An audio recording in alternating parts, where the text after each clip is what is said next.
साधक के स्वभाव के अनुसार 11 प्रकार के साधकों का वर्णन किया है। साधकों का कि ऐसे 11 प्रकार के स्वभाव वाले भगवान की साधना करते हैं, प्रभु को प्राप्त करने की साधना करते हैं, भजन करते हैं।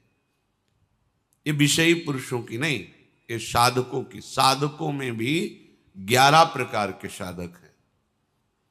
पहला,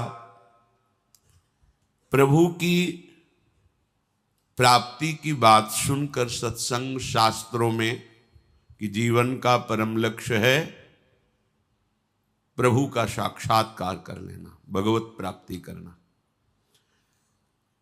परंतु विषय भोगों में अत्यंत आसक्त है। इतना आसक्त है कि विषय भोगों का चिंतन करता रहता है, विषय भोग मिलने पर भोगने की प्रवृत्ति है, पर वो अंदर ये बैठाले हुए कि लक्ष्य तो भगवत प्राप्ति है, क्या करूं, चल नहीं पा रहा हूं। मेरे जीवन का लक्ष्य तो हमने भगवत प्राप्ति रखा, पर दृढ़ नहीं है, विषयों में आसक्त है और विषय क्रिया भी करता है।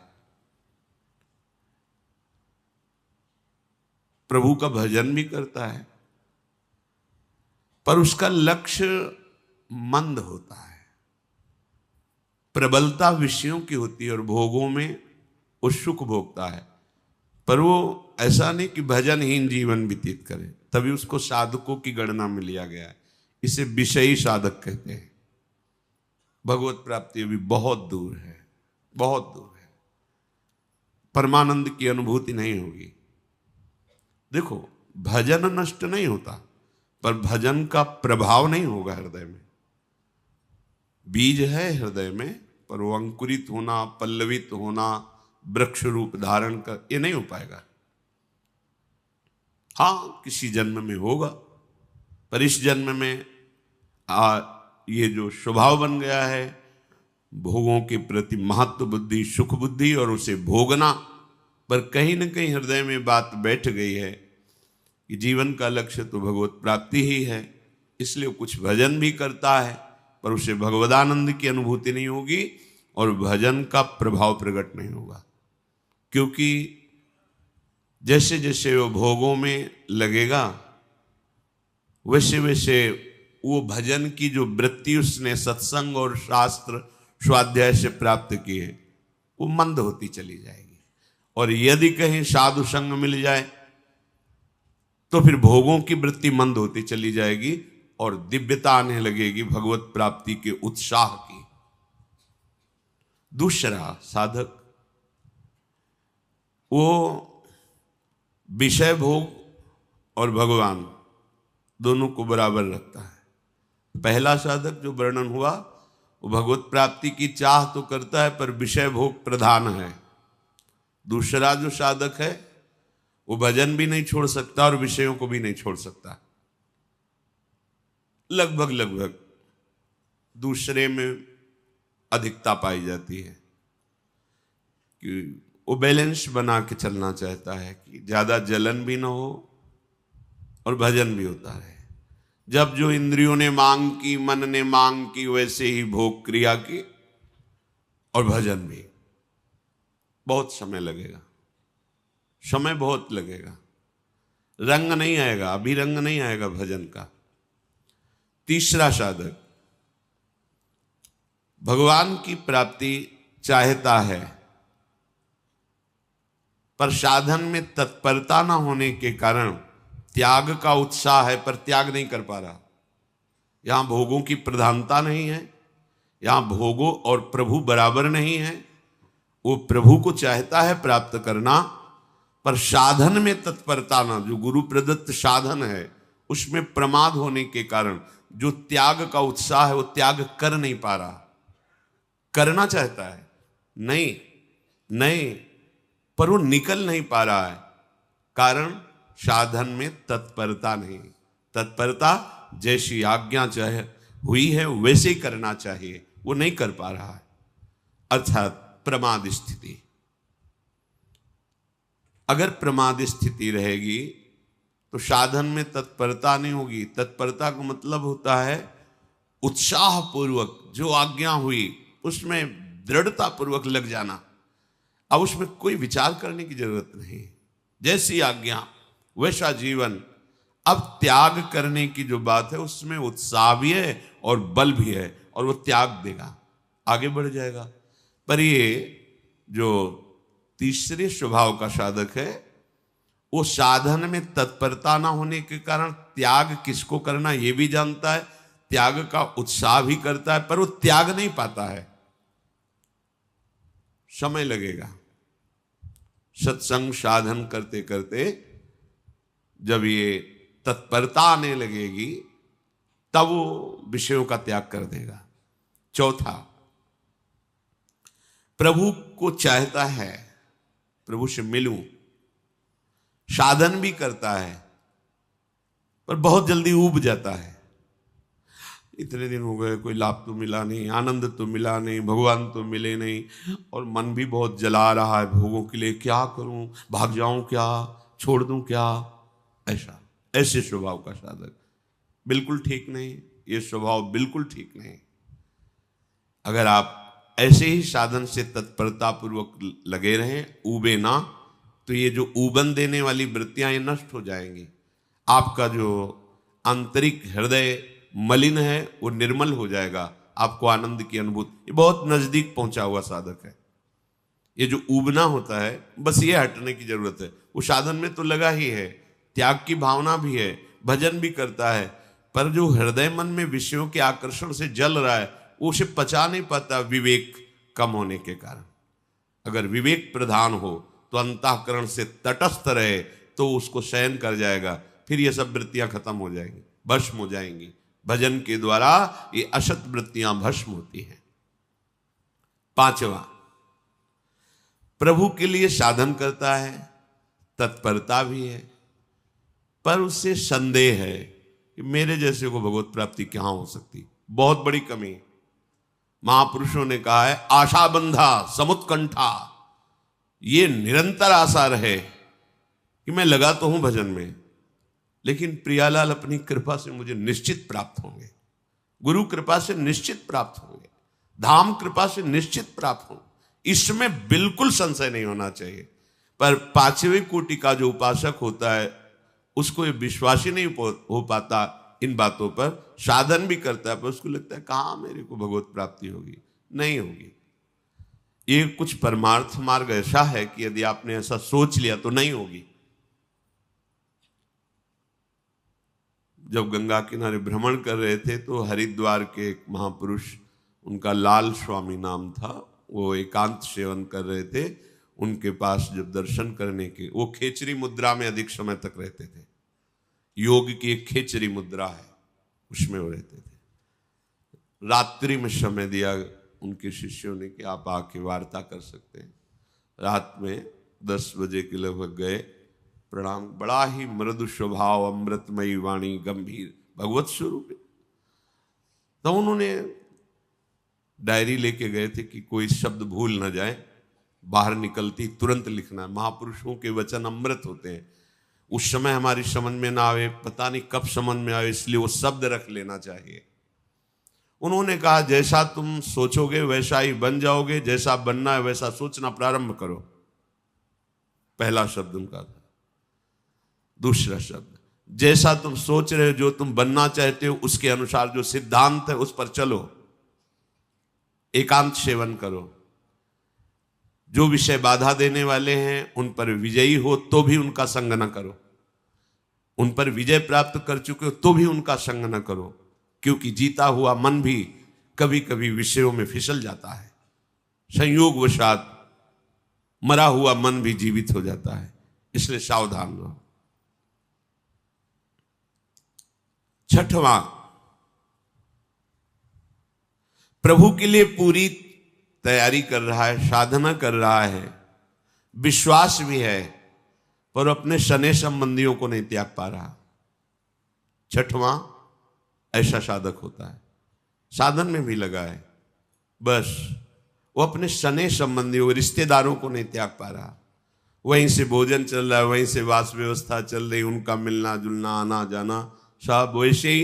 पर वो चाहता है भगवत प्राप्ति हो जाए, उसे विश्वास भी है कि भगवान कृपा से मिल जाएंगे, पर वो भगवान की इस आज्ञा को भूल जाता है कि उपासक मेरे लिए अपने सुहृदों के सुख का त्याग कर देता है।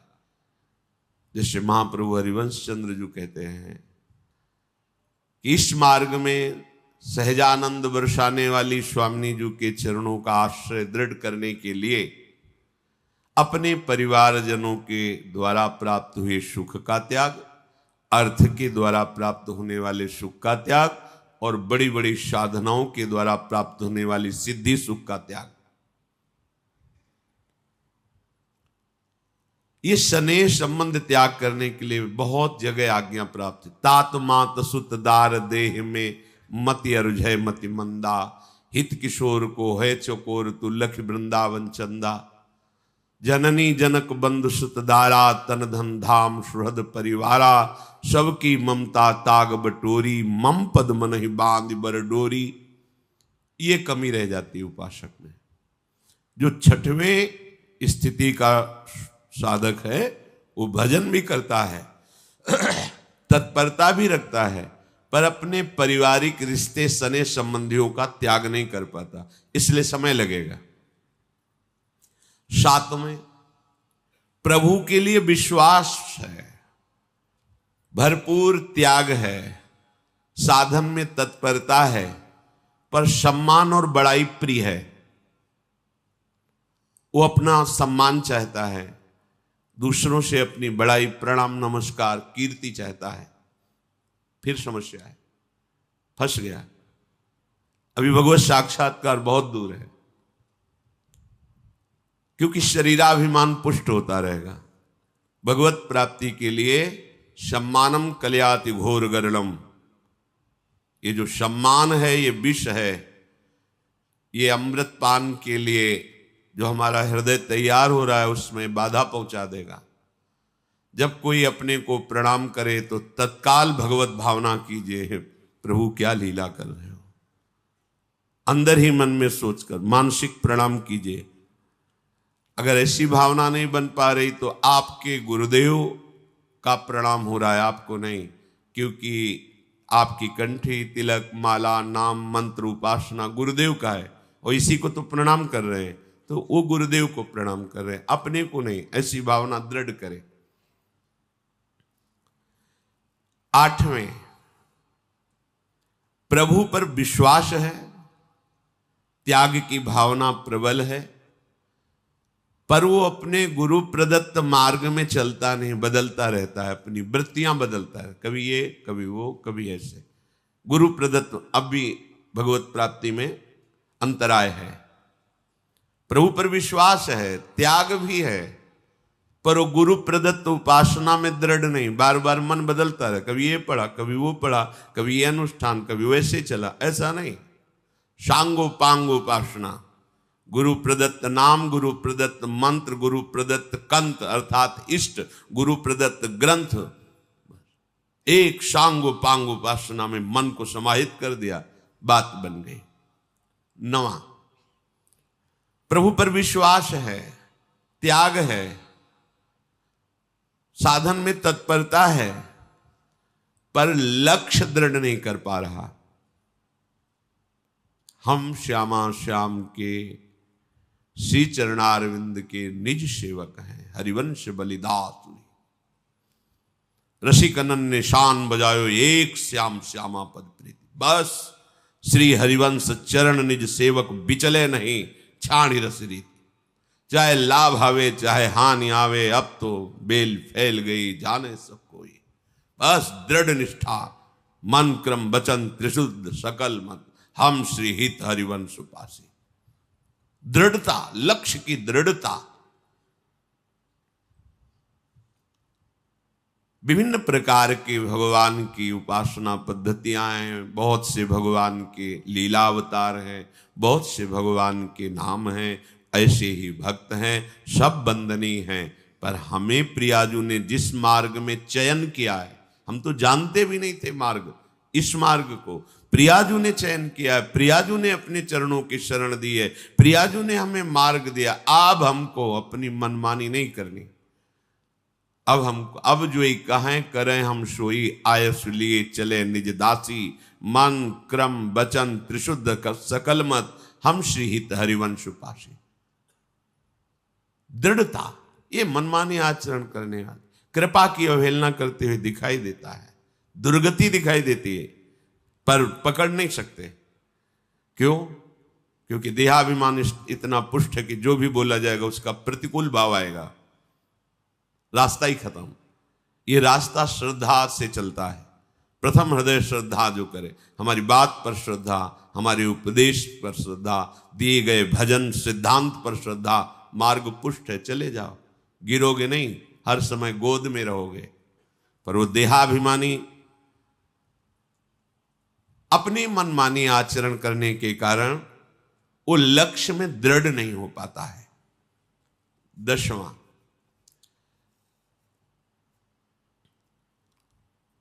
ये पूर्णता है जो आगे के 2 साधक कहे गए, ये बहुत मंगलमय स्थिति है।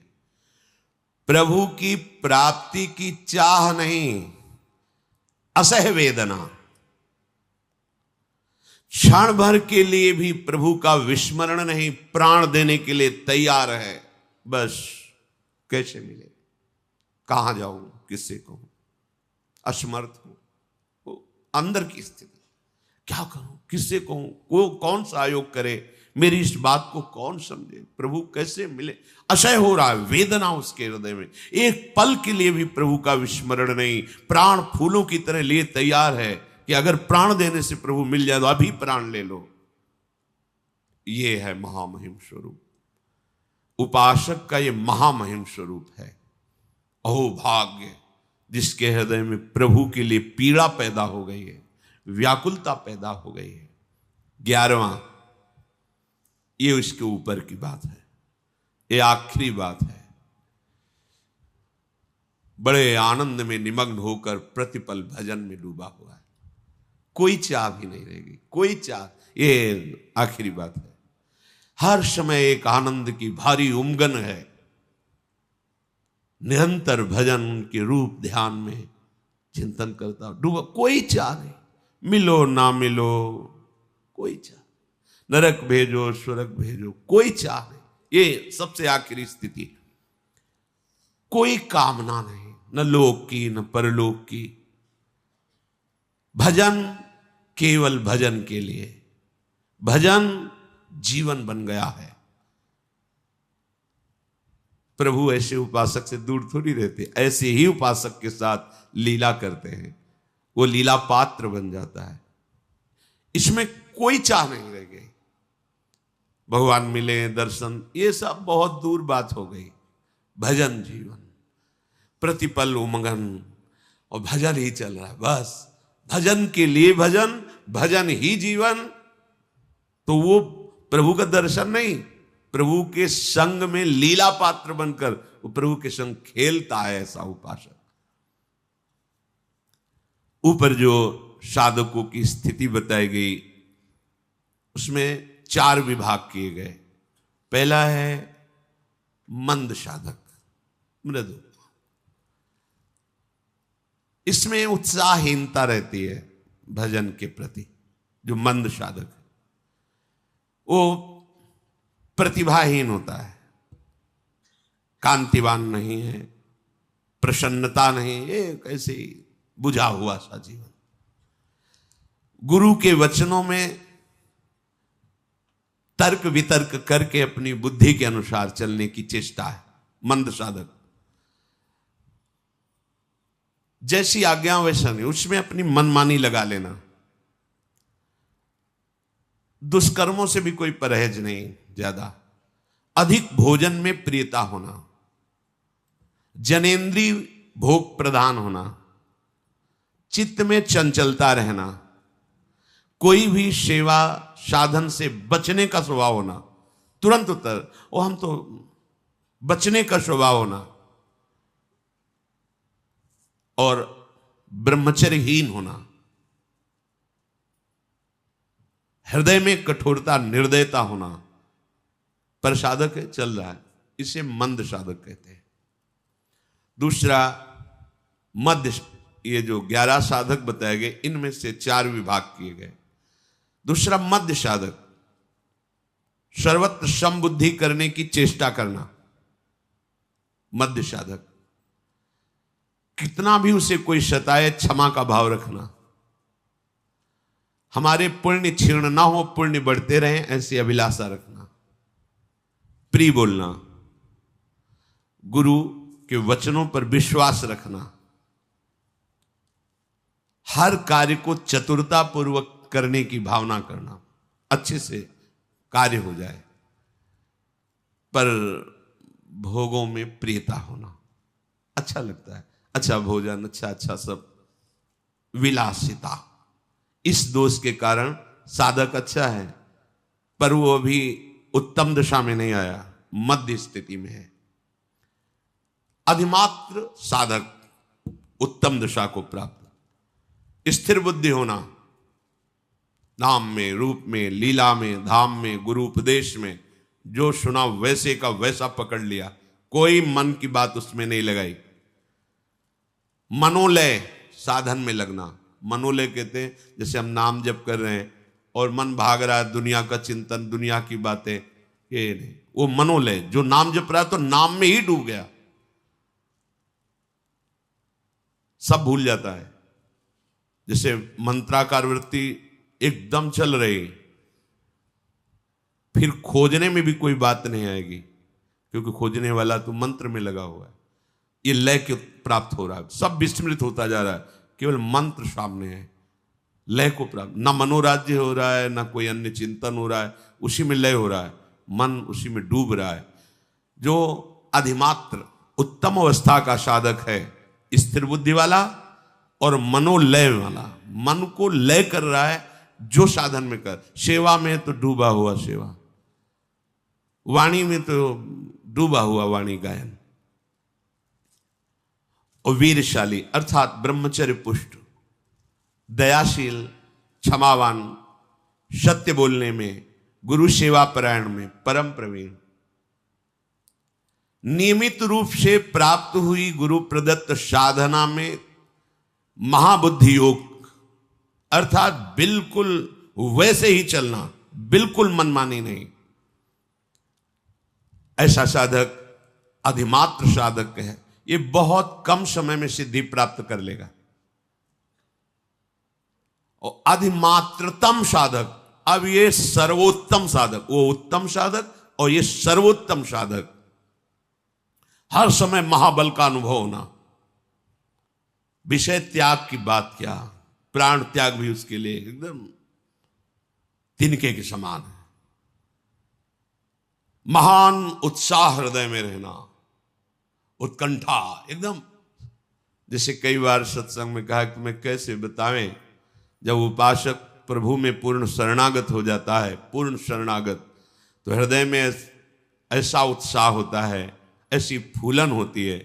मान लो जैसे एकदम अज्ञानी जीव विषयासक्त और उसका ब्याह का उत्सव हो रहा हो, वो ब्याह करने जा रहा है, फूला फूला घूमता है, या जैसे माँ उसके इकलौते बेटे का ब्याह हो रहा, वो फूली, किसको क्या दे दूं, क्या स्वागत कर दूं, प्रेम सहित हुलसात सेवा श्यामा श्याम की, मन में अत्यंत उत्साह, प्रतिपल प्रतिपल। पर ये चौथी अवस्था का महापुरुष जो अधिमात्रम साधक कहा गया, उत्तम नहीं अति उत्तम, शास्त्रों के सूत्रों का ज्ञाता, क्या करना चाहिए, क्या नहीं करना चाहिए, कैसे बैठना चाहिए, कैसे बोलना चाहिए, हर बात का उसे ज्ञान। और अध्यात्म परायण, अध्यात्म कहते आत्मस्वरूप को, अर्थात स्थूल सूक्ष्म कारण तीनों को अपने से अलग देखते हुए स्वरूप स्थिति, बिल्कुल मोह रहित, दूरादपास्य स्वजनान, ये बहुत बड़ा भगवत प्राप्ति में बाधक और सहायक है। अगर परिवारजनों से शने हैं तो फिर बड़ा बाधक बनेगा। अलग अलग धर्म का उपदेश है, यहाँ निवृत्ति परायण, भगवत प्राप्ति की प्रबल चाह वाले, चाहे वो गृहस्थ वेश में हो चाहे विरक्त वेश में, उनकी बात है। बिल्कुल मोह रहित, किसी भी स्थिति में व्याकुल ना होना, मिताहारी, कम आहार करने वाला, भूख से कम।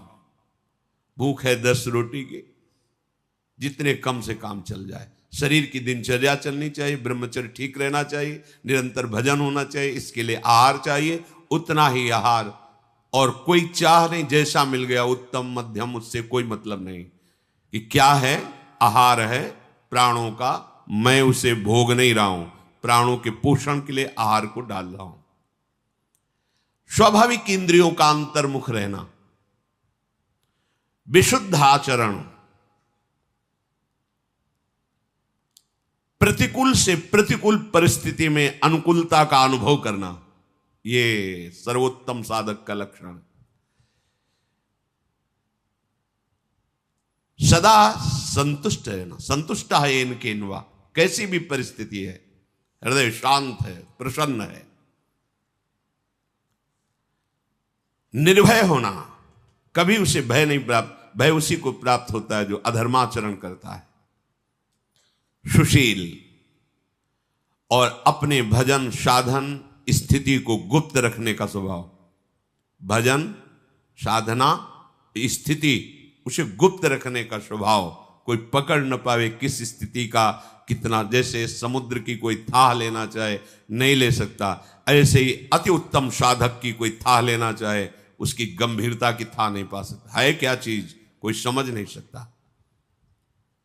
शांत, परम विश्वासी, गुरु पूजन परायण, लोक संग से विरक्त, सर्व साधन विषयों का ज्ञान और परोक्ष ज्ञानी अर्थात आत्मानुभूत से युक्त, ऐसे उपासक को अधिमात्रम साधक कहते हैं। ऐसे उपासक को भगवत प्राप्ति में विलंब नहीं होता, वो जब चाहे भगवत दर्शन कर सकता है, जब चाहे। बस हमें इन बातों का मनन करना चाहिए। जहां हमारी कमजोरी है उसके त्याग के लिए हमें उत्साह संपन्न बनना है। उत्साह संपन्न हमें 2 ही बना सकते हैं, साधन को हरिभजन है, कै सत्संग सहाय। उत्तम साधना खूब नाम जप करो, और सहयोग सत्संग देगा। नाम जप की प्रेरणा, नाम जप का उत्साह, विषयों के त्याग का बल, ये विवेक बल, ये सत्संग से प्राप्त होता है। हम भजन और सत्संग के प्रभाव से प्रियालाल के निज जनों में अपना नाम लिखवाएं, अपना परिचय बनाएं, अपनी स्थिति बनाएं, कि प्रियालाल एक देखें कि ये मेरा अपना है, ये निज जन है। और हमें सौभाग्य मिला है, हमें कदम पीछे नहीं हटाने। जो हमें स्वीकार किए वही हमें बलवान बनाएंगे, वही हमें आगे बढ़ाएंगे। हम उत्साहहीन होकर विषयों में गिरे ना, अनुकूलता के गुलाम ना बने। भारी से भारी प्रतिकूलता में भी हमें अनुकूलता दिखाई दे। मेरे प्रीतम का कोई गूढ़ रहस्यमय चरित्र है ये, जो मुझे उठाने के लिए पक्का पक्का। एक बार हम बहुत अंदर से होता है, कई ऐसी परिस्थितियां आती हैं कि साधक ऐसा अनुभव करता है कि मैं असमर्थ हो रहा हूं। व्याधियां, कहीं किसी भी तरह की कोई व्यवस्था नहीं, कहीं कोई बोलने वाला नहीं, एकदम निराशा ही निराशा। न औषधि है, न कोई सहयोगी है, न। तो पूज्य मामा जी महाराज बक्सर वाले पधारे हुए थे, उनका संयोग प्राप्त हुआ। तो बहुत ही निर्मल संत, वैष्णव जनों के द्वारा ही पता चलता है कि वैष्णव महिमा क्या होती है। वयोवृद्ध संत, आओ आओ महात्मा आओ, बैठे, चेहरे की तरफ देखो, उदास क्यों हो? तो महाराज जी, एक प्रश्न हमारे मन में आपके प्रश्न से आया, क्या शरणागत की ऐसी भी दशा होती है कि वो अपने को असहाय और असमर्थ और गिरा हुआ महसूस करने लगे? कहां होती है? ऐसा क्यों होता है महाराज जी? तो उनका फुटबॉल के वो हाथ, खिलाड़ी के हाथ का फुटबॉल है, फुटबॉल को नीचे पटका गया है, पर वो नीचे टिकेगा नहीं। वो नीचे से जो ही ऊपर उठा तो ऐसी मार लगेगी कि वो लक्ष्य में आपको कैसे बताएं, हृदय नाच पड़ा हृदय, एकदम हृदय आनंद से प्रफुल्लित हो गया। एकदम लगा कि महापुरुष जन कह रहे कि खिलाड़ी के हाथ का ये बाल है, ये नीचे टिकेगा नहीं। ऐसे थपक मारा, कोई समझ न ले कि नीचे गिरा, मारा तो एकदम लक्ष्य पे पहुंचा दिया। बस हृदय देखा ना, सत्संग सहायता की ना, साधु वचन ने एकदम जैसे बैटरी डिस्चार्ज हो गई वो चार्ज हो जाए, ऐसा वचनों से एकदम हृदय में उत्साह। नहीं, निराश नहीं, ये परिस्थिति है, निराशा के लिए नहीं है, ये तुम्हें ऊंचे उठाने के लिए है। महापुरुष जन कह रहे हैं गेंद नीचे गिरा है, उसको देख के हंसी मत करो, वो साधारण गेंद नहीं, वो खिलाड़ी के हाथ का, उसी ने थपक मारी है नीचे, काहे के लिए? ऊपर लक्ष्य वेद के लिए। बिल्कुल पक्का समझो, भारी से भारी प्रतिकूलता में भारी अनुकूलता छुपी हुई है। उपासक किसी भी परिस्थिति में कभी अपने आश्रय को न छोड़े, मार्ग को न छोड़े, अपनी भावना को नीच ना होने दे, निराश ना होने दे, दृढ़ आशा। नहीं, कोई मंगल विधान है मुझे समझ में नहीं आ रहा है। इस तरह साधन का विचार करते हुए अपनी स्थिति को आगे बढ़ाने की चेष्टा करें।